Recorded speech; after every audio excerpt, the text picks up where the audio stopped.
Today I am replacing this little window. It doesn't look that big, but it is actually, like when it's in a wall, it looks really small. When it's just on its own, I've got like the window that I've bought to replace it. It feels really big. So it's quite a simple swap over, I think. It's just a standard uPVC window. It is the Rehau, the Rehau system, which is that one. So as you can see, I've got this frame here. We do have, I'm really hoping I've measured everything to the right size, but apparently I've got 8mm in total that I can skim off in case I need to take a little bit off the side of the frame, but the process should be fairly straightforward.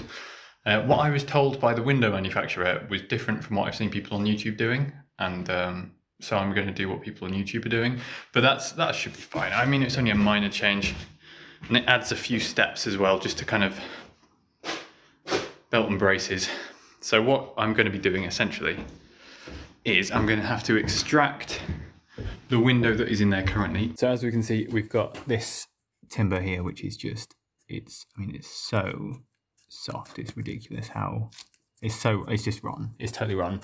And also the top of the window is completely open. God, you can see how close I am to the train tracks here. Also how dirty this window is. So we're going to try and get it together, try and make it a little bit neater here. So what I want, cut this out, removing the glazing, hopefully without dropping it, because that's going to make a mess. Clean up these edges, and then I can do a dry fit with the window just to make sure that our lateral width is fine. Then what I'm going to do is fix the sill, the external sill, which I'm just going to cut to length actually. I'm not going to do anything fancy with horns, because I don't think it's appropriate for this property, and also I don't want to replace or modify any of the render on the outside. I think this is going to be one of the big ones for reducing sound coming in. Obviously the rest of the house is single glazing anyway, so that's also going to be letting through a lot of noise from the trains. But this one especially, because it is literally open at the top, there's nothing it's really doing of value.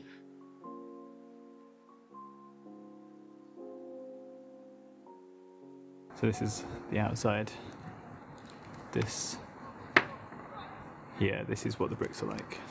Faces are coming off. Just completely fucked, falling to pieces. Lots and lots and lots of freeze thaw, lots of water ingress, just destroys these bricks. That is why the outside of this house is a little bit of a concern. It's not everywhere, there are some good bricks. It's just the majority of my bricks, I think, are in really bad shape. Right, the state of this wall is absolutely shocking. So I've got holes that are literally as big as your fist. Half bricks, pieces of spalled brick. I need to work out how to drill into this.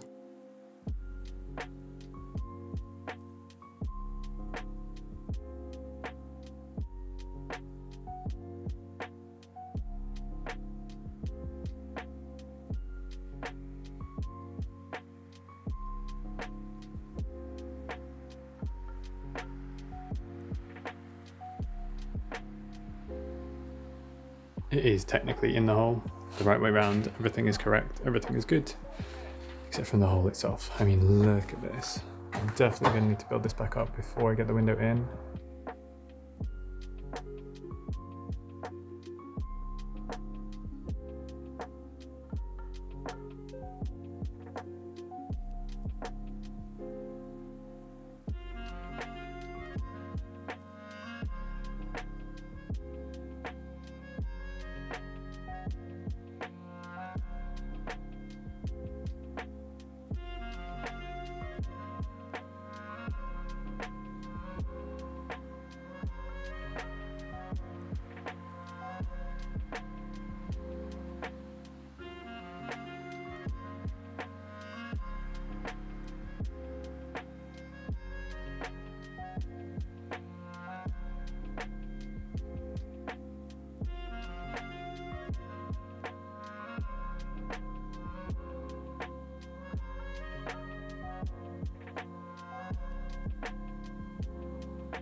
Here we go. So technically this is actually in now.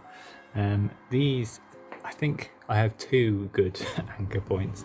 See, there's a little bit of deformation in the internal plastic, but the actual frame hasn't moved or changed shapes. That's what these packers are for. And again here, a little bit of deformation. This one is in a much worse brick. And you can see it's kind of blown the brick slightly there, where it's gone in on top. But it's fine now, it's very secure. I've got one in the top middle. I couldn't fit any on the top left. I was thinking maybe I should just go up into the lintel again here, because there's literally nothing. This is all new stuff that I've put in here, and I know that this isn't good. And then I've just got one in the bottom left here where it was close enough to 1 brick. So that's, oh, and one in the bottom as well. Also siliconed on this one, just to make sure that's a waterproof thing. The gaps are still really big, but I think I'm just kind of have to go with expanding foam. I'll shutter it so it's against, it's like quite far back, and then I will obviously render over. I just, yeah, I don't know. I don't know what the best practice at this point would be. I guess getting some actual substrate and cementing it in properly would be the way to go. I'll have to do a bit of research into what's actually like recommended when you have really big gaps around your windows. Like some of those are over an inch, like 30, 40 mil from the edge. It's not good, just part of the fun of it. I think it's very much in the character of this house. On the plus side, I managed to get it absolutely plumb and straight. So with luck, the window will still actually fit. Something that I have probably said before is the most complicated bit of doing this house, just knowing what to do. By far and away the hardest part is just knowing. And it's like, I'll watch a video by somebody else about what they're doing on their house, and it'll look really straightforward. So like doing these windows, it'll look really straightforward.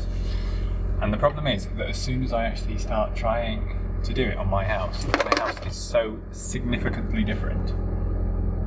And I don't know if my house is abnormal, but I do not see anybody working on houses that have just been cowboyed and butchered as much as mine has. I'm really worried about how it's actually holding itself together, because the state of those bricks is not good.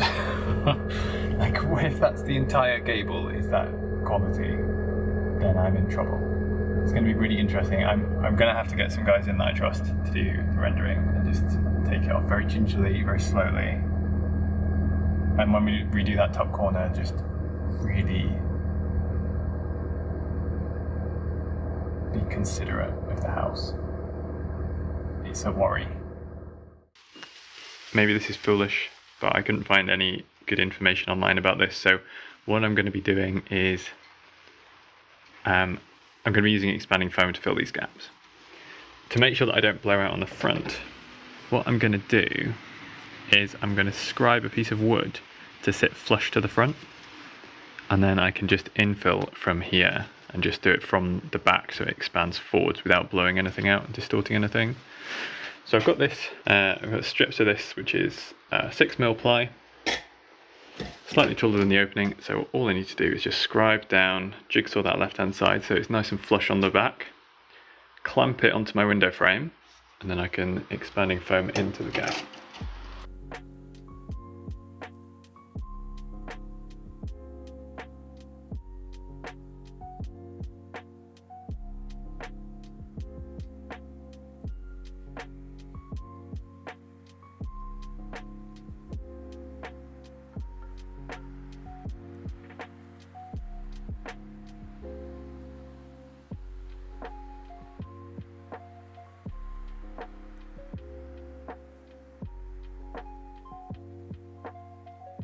Okay, so you can see there's definitely some gaps. Now I've got it clamped in, but it's a lot less than it was previously. So this is about what you want, I guess, when you actually finish. Like, this should be the where the wall is, not where you're filling in the back.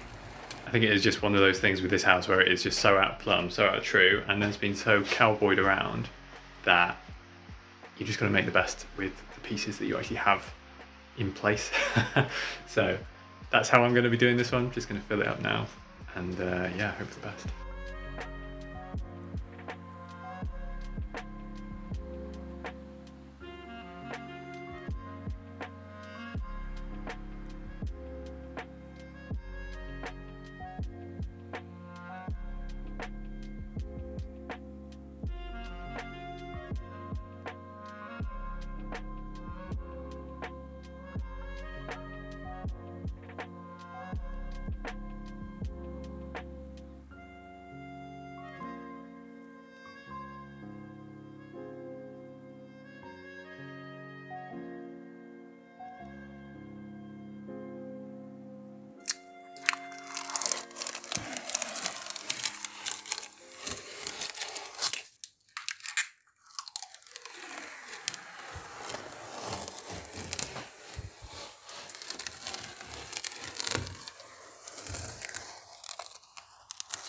that was a lot of work, and it's not good.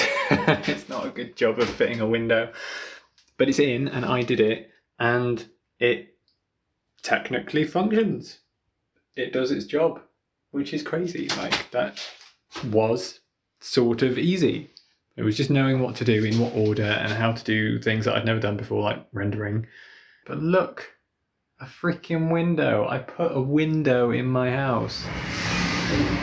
And that train noise is entirely coming from the other window. So I'm pretty confident that once I've got double glazing all the way through the house, it's going to be pretty livable. It's going to be pretty quiet. The roof will stay noisy, but that's going to be much better once I've got the rest of the insulation and all the boards and everything in there. So it's all going to be better. Everything's going to be better. Everything is improving. The house is great. I love it. I just hope it doesn't fall down.